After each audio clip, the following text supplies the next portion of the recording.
The future Star Wars films, Kathy and I have been working on future Star Wars films, and the main reason I brought Kathy on is rather than quit, I wanted to have it move forward, but I needed somebody I trusted who could take that franchise and make it work the way I intended it to. So once Kathy came on board, we started working with writers and started working on all the processes of doing the films. So we've got a plan for 7, 8, and 9, which is the end of the trilogy, and other films also. So we have a large group of ideas and characters and books and all kinds of things. We could go on making Star Wars for the next 100 years. The main thing is to protect these characters, make sure that they still continue to live in the way that you created them, and that the universe of Star Wars continues to grow. Now, over the last few days, both because it was just the 11th anniversary of Disney buying Lucasfilm, and because of the South Park joining the Panderverse special, I have once again seen a lot of talk around Star Wars, around what's gone wrong with it under the leadership of Kathleen Kennedy, leadership that, as you just heard, was given to her by George Lucas himself after bringing her into the company, bringing her in a few months before making her president so that they could sit down and spend some time together mapping out the future of the franchise, especially the sequel trilogy, but also other film ideas that Lucas had, as well as potentially stories based on the thousands of books and comics that existed. Books and comics that, in an interview with Rolling Stone a couple years ago, Kennedy kind of forgot existed when she said that every one of these movies is a hard nut to crack, and that they don't have any source material or books or anything like that to sort of draw upon. And so, after hearing all that from Lucas at the start about his plans for Star Wars, which might make you anything from angry to just kinda sad, that no, Lucas did not just completely abandon ship without a second thought, that he had plotted at least some type of course for the company, and was no doubt willing to help when and where needed, that those who say he sold because he was done with or mad at the fans after the negative reaction to the prequels, that there was some level of spite motivating him, well, they're wrong. That was not why he sold at all. That, as I've gone over before, the main reason George Lucas sold, as he himself has said, was because he'd just gotten remarried and had a child, and shockingly enough, at the age of 68, he wanted to spend more time with them than running a company, and so he sold, and that he also wanted to just do some small-scale films for himself, and worried about what that would mean for the employees of his company. But anyway, what might just be the saddest part about hearing that Lucas tried to give them a roadmap is that one of the biggest complaints against the Disney era of Star Wars, especially again the sequels, is that it seemed like there was no roadmap at all, no sort of plan, like they just went into it blindly hoping to find a story of some worth along the way, that between J.J. Abrams and Rian Johnson and the guidance of Kathleen Kennedy, a cohesive story would somehow magically emerge, even though clearly the two were never even remotely on the same page with each other. Not when JJ seemed incapable of doing anything new and only tried to redo the old. Chewie, we're home. And Rian Johnson kinda did the opposite, only wanting to do something new and having no interest in honoring the old or being a middle movie of a trilogy.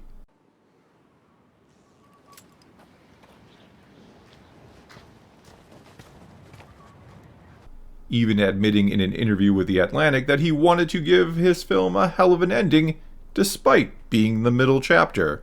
That he wanted to recontextualize everything that came before, that he finds the idea of intellectual property poisonous and loves an ending where you burn the Viking boat into the sea. And well, a case could certainly be made that The Last Jedi set the fire, or at the very least stoked the flames, that burnt the Star Wars IP into the sea, that he got his wish, or did exactly what he set out to do as a young filmmaker. I would be worried if everybody across the board was like, yeah, that was a good movie.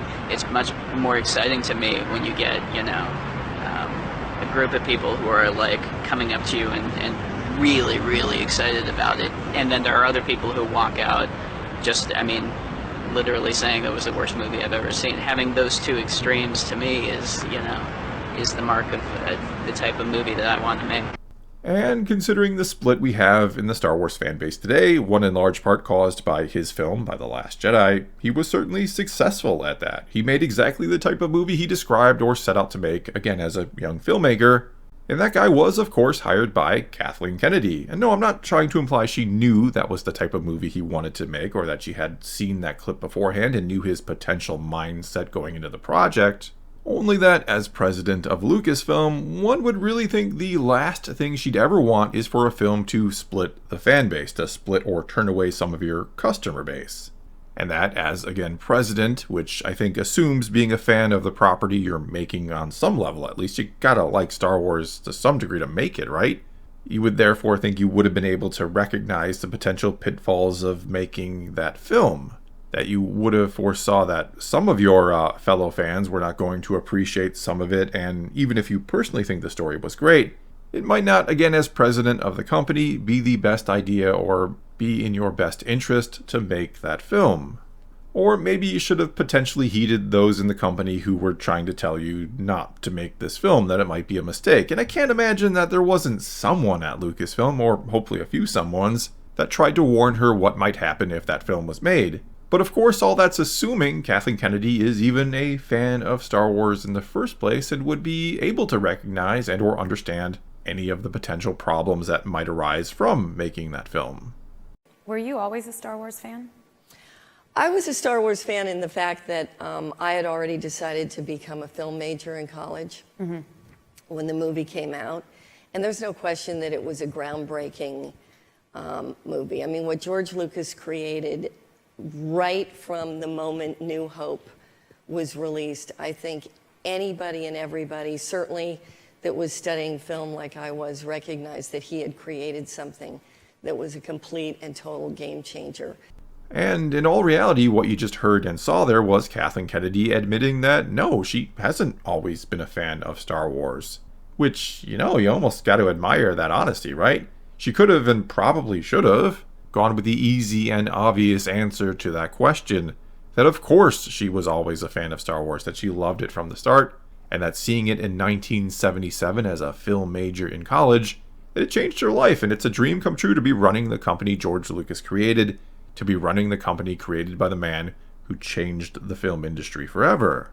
But again, to her credit, I suppose, she didn't say that. She didn't BS us. She said that, yes, she admired and appreciated what he, Lucas, and that film had done, but she doesn't even say or even imply that she personally liked it. Nor does she even say that she eventually grew to like Star Wars, or that she even likes it now. Which, yeah, again, kind of explains why she maybe didn't realize what The Last Jedi might do to the fandom. Or maybe she did know. There are those out there who believe that her whole goal as president of Lucasfilm has been to destroy Star Wars all along. Which is not a belief I share. I don't think she set out to destroy Star Wars. I mean, maybe she didn't care if Luke Skywalker, for example, was taken down a peg or two and ended up a casualty of her plans. Instead, as someone who's been in the film industry her whole life and that has been a part of some of the biggest and most successful films in history, yet rarely gets as much credit as perhaps she feels she deserves for that, I honestly think her goal with Star Wars from day one, from the moment George Lucas offered her the job, was not to honor the characters of Lucas, as she says in that now infamous clip, but to simply leave an indelible mark upon the franchise, to, in her eyes, make it better, to fix what she saw as the most glaring issue with it, that being it needed more or better, again, according to her, it needed more and better female characters. I truly think Kathleen Kennedy wanted nothing more than for Rey to be the next great icon of Star Wars, and that she would always then be remembered as the one who gave her to us. I truly think Rey is meant to be, I guess you could say, Kennedy's living legacy, what she again will always be remembered for, and remembered for best. And yeah, she certainly will always be remembered for Rey, but not the way she probably wanted to be. Not for some or many out there who see Rey as everything wrong with Star Wars today, or the reason why they no longer watch it or maybe even care about it anymore. For a lot of Star Wars fans, that's Kennedy's legacy. Destruction.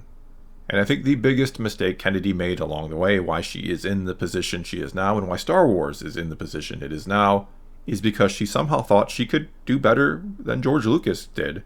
Or that again, there was something about it that needed fixing.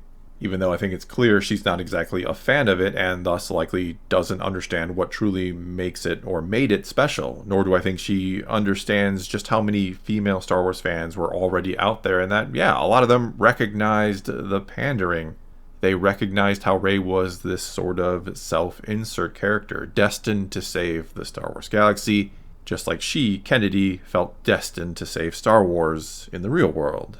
And honestly, I really don't think the whole Kathleen Kennedy situation is any more complicated than that. Any more complicated than someone who thought they could make things better and be loved and recognized for it. This is a woman who wanted to cap off her legacy with Star Wars without any genuine understanding of what that thing is in the first place and what made it special in the first place, and how her efforts would backfire on her. And look, in all fairness here, we have no idea where Star Wars would be today if the sequels Disney had made had been the George Lucas versions. We have no idea if things would be about the same, radically better, or maybe even somehow worse if Kennedy had kept her promise to honor the stories and characters of George Lucas, instead of, apparently, or according to Bob Iger's book, her Kennedy agreeing that's not the direction they should go in. Though, again, trying to be fair here, it was indeed George Lucas who sold to Disney. No one forced him to do that, and he was the one who picked Kennedy. He picked a friend of his, one I guess he almost thought he could kind of control from the sidelines, and even still run the company via proxy, that she and Disney would no doubt come to him for direction, especially considering George had to know that Kennedy wasn't exactly a fan of Star Wars. She didn't know the property that well, I'd imagine. He had to figure she'd need or want his help, and seemingly he was dead wrong about that. And so now here we are, somehow 11 years later, and Star Wars is something that many will say is dying or even dead. And though I don't think it's something that will ever truly die, not entirely, it is something that will always, at the very least, keep having everything from games, books, and comics made using the property until, hell, probably until the end of humanity.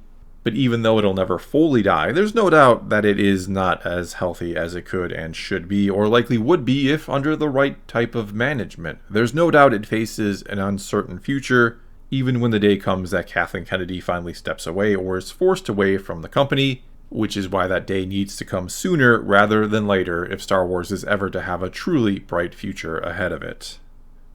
Well, that's all I got for you this time. Now it's your turn to take to the comments below and tell me what you think about any and all of this. What do you think about the job Kathleen Kennedy has done? And do you ever think Star Wars will be the premier franchise again? Or maybe you think its time has come and something entirely new needs to take its place? Whatever you think, leave your comments below and let's talk some Star Wars. And until next time, thanks for watching.